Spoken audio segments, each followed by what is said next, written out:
I was addicted. Addicted to what, you might ask? I tell you, it's just anything and everything.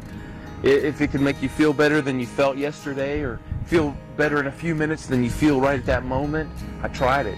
And if it made you feel real good, I tried it a lot. Some things were pretty expensive, but probably the easiest thing to get a hold of was a bottle. I wake up in the morning and the first thing I think of is a bottle. And as soon as I find that one bottle, I'm looking for the next. And it was a whole day process. And soon my family had little meetings with me, and they would talk to me about this addiction. And I couldn't give up. I mean, I couldn't give it up. I know how important my family is, but I didn't know how to say no to what was tearing me apart. Every day I faced that same battle. All the second chance places that you could go to get a second chance to get recovery had given up on me. All the doors were closed to me. I didn't know what to do. I didn't know where to eat, who to talk to. And then I had to go and do the one thing that I thought I'd never do. Stand on the side of the road with a sign. My signs had to be creative. I mean, I'm not the only person out there that ever held a sign that said, "We'll work for food." I'm not a veteran. I've never been anything to anybody. I've never done anything great, but it seemed that some days veterans get better treatment. People that feel patriotic might pull over and give me a few dollars to someone who is a veteran. And so that day I wrote on my sign, "Veteran, needs help, I'm hungry." And in my worst handwriting that I could possibly conjure up, I wrote, "We'll work for food. We'll work for food." That's not what I wanted to do. I didn't want food. People stopped to try to give me one of their sandwiches left over from Burger King or McDonald's. I didn't want that. I wanted cash. I wanted a few dollars to get the cheapest beer I could find. I didn't want their help in a real way. But then it happened. This car kept coming by. It came by 2 or 3 times. And that person looked at me, and looked at me like he knew me. I mean, like he always knew me. Like, you know, the double take you make when you see someone you think you know?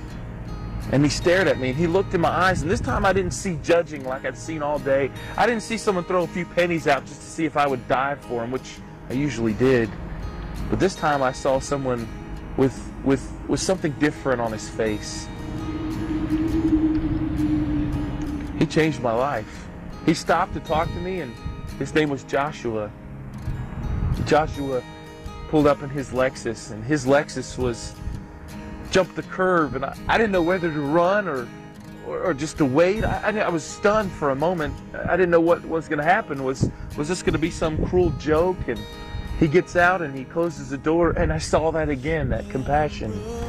And he walked up to me and he handed me his keys.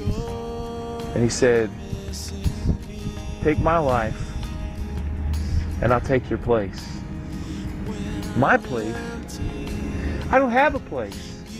I have this cardboard sign to get me a few dollars, and maybe if there was enough, I'd get a hotel room for the night. Trade places? What kind of joke is this? What kind of sick joke? But I was hoping there was something in it. So he threw me the keys to his car, his Lexus, that was sitting right there.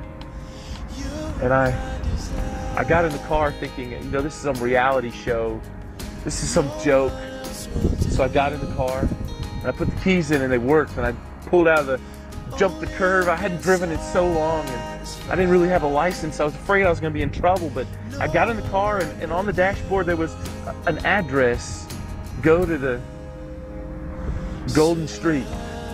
There was a map. I pulled up to the gates, and I'm thinking, this has got to be some kind of joke. When I pulled up to the gates, I suddenly was sitting in a Lexus, and I looked at my hands, and my fingernails were dirty, crummy on the inside.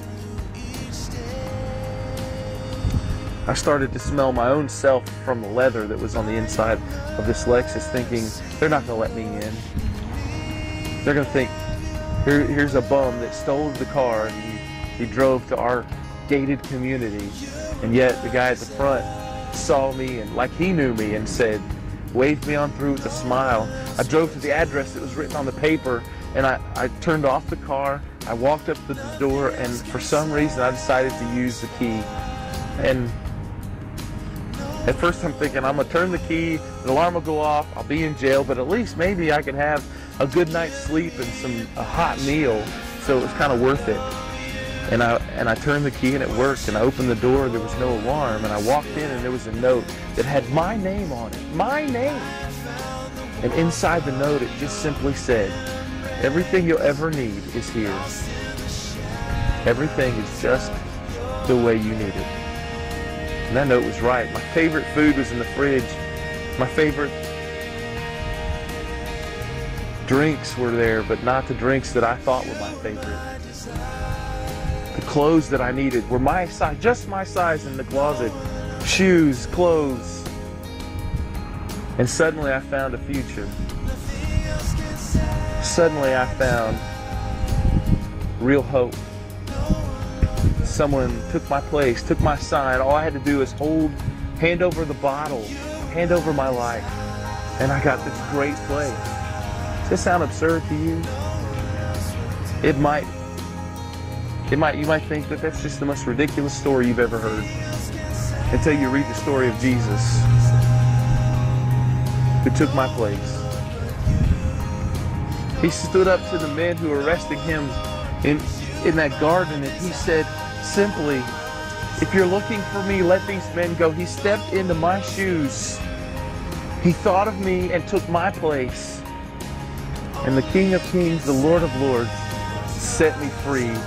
And all he asked me to do was hand over what was in my hand, my bottle. Maybe for you it's different. But that's when Jesus set me free.